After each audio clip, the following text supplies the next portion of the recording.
Waalaikumsalam warahmatullahi wabarakatuh. Alhamdulillah wassallallahu wasallam ala sayyidina Rasulillah Muhammad bin Abdullah wa ala alihi wa sahbihi wa man wala. Amma ba'd. Masya Allah, ini disuruh cerita kita sama Habib Sadiq. Mau cerita apa? Jalanan. Masya Allah, ini merupakan salah satu hal yang menggembirakan kita semua.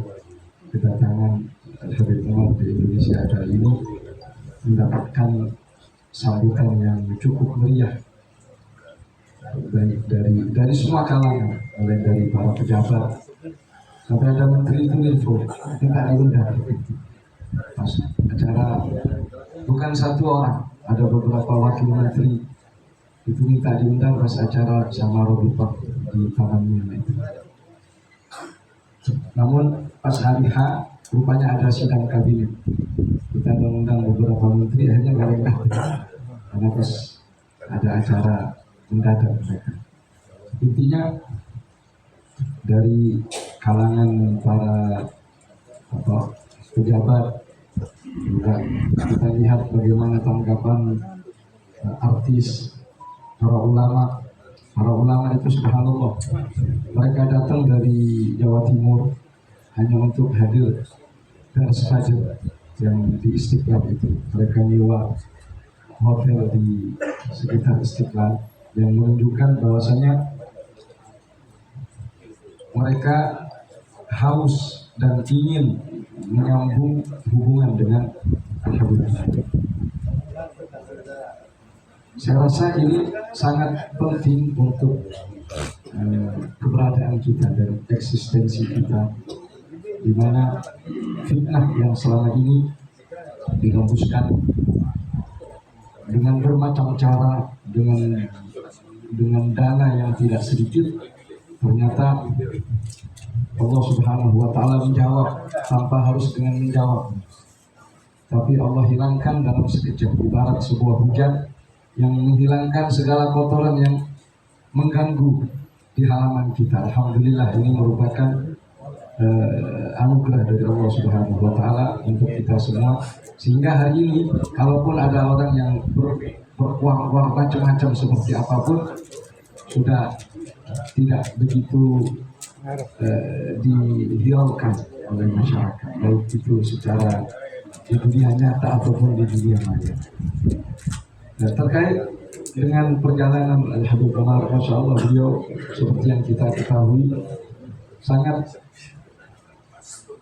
punya himmah untuk dakwah itu. Seperti kita tahu bahwa salah satu keistimewaan dari Thariqah Alawiyah ini adalah ruhut dakwah yang ada dalam diri mereka, sehingga Al-Habib Abu Bakar bin Abdul Masyhur itu pernah menulis di salah satu bukunya, beliau menulis, kun da'iyan qabla an takuna mudarrisan, qabla an takuna tabiban, qabla an takuna muhandisan. Jadilah engkau dai sebelum engkau menjadi guru, menjadi dokter, menjadi insinyur, ataupun apapun profesi kita. Namun pada dasarnya kita adalah backgroundnya dai, dengan kapasitas kita dan dengan kemampuan kita. Dan alhamdulillah, ini semua yang menyebabkan keberhasilan dakwah para habaib sepanjang masa. Silih berganti mereka datang di berbagai negeri dan tidak ada yang gagal di dalam dakwah. Mereka datang ke pelosok seperti Afrika, seperti Al-Habib Ahmad Masyhur bin Taha Al-Haddad misalnya. Beliau itu pernah dalam satu majelis bisa mengislamkan 60.000 orang di Afrika. Temannya ada Al-Habib Abdurrahman Al-Jufri dari Syabwa. Itu juga demikian, sampai ditulis oleh Islamic World, Rabita Alamul Islam, itu menulis tentang beliau, bagaimana perjuangan dakwahnya.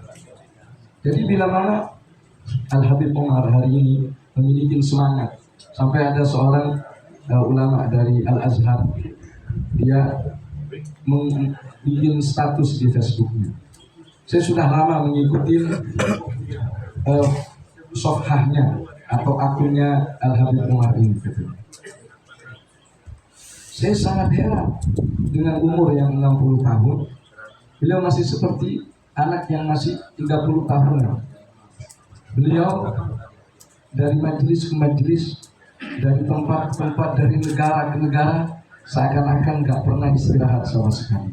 Saya ikutin kata di dalam Facebook, dan ini benar. Dan alhamdulillah juga bersamaan dengan itu pertolongan dari Allah Subhanahu Wa Taala, itu sambutan luar biasa.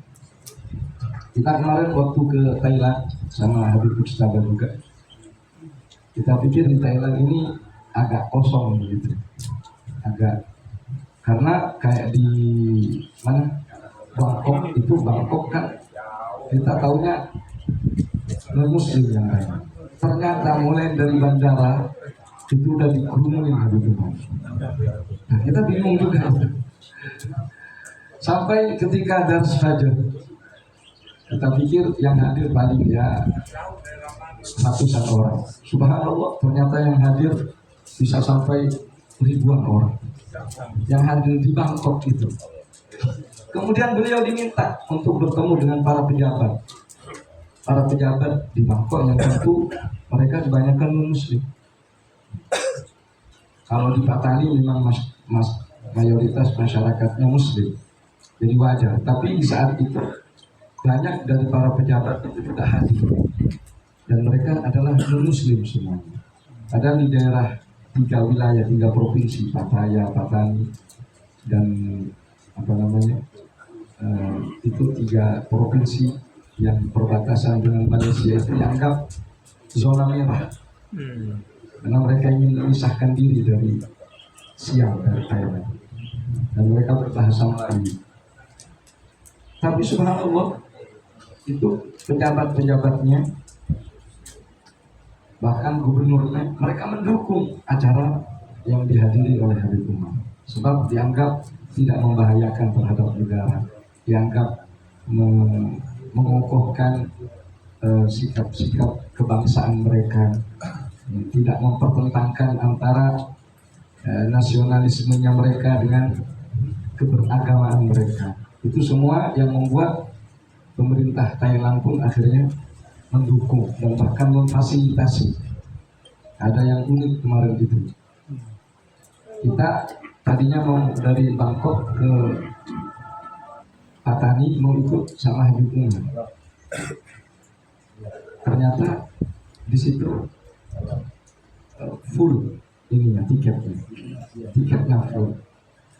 Akhirnya kita ngambil yang duluan berangkat naik Air Asia yang duluan biar lebih murah. Ternyata Habib Umar dinaikin Lion Thailand, Lion Air ini. Waduh, kok bisa kita aja orang Indonesia nggak boleh? Jadi kita bilang. Akhirnya ditunda sampai 2 kali. Yang seharusnya berangkat jam 6 sore, akhirnya beliau berangkat ditunda ke jam 8. Jam 8 ditunda sampai jam 10 baru berangkat. Kita protes ke panitia, kenapa? Habib Umar dinaikin. Ini semua yang ngatur pemerintah Thailand. Jadi kita nggak bisa ikut campur terkait dengan. Jadi dari awal kedatangan sampai beliau pulang itu adalah pemerintah Thailand yang mengatur. Ini merupakan hal yang sangat unik tentu di Thailand, karena mereka juga dari semangatnya ahlan usaha. Mustafa sudah datang, jadi dalam kalau saya mau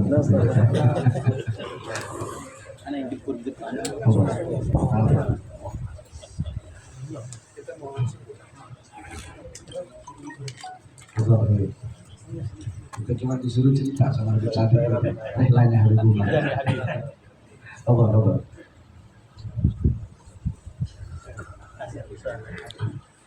Jadi biar kita tidak membuang-buang waktu, karena beliau sudah datang dan waktu sudah cukup malam, jadi kita Silakan.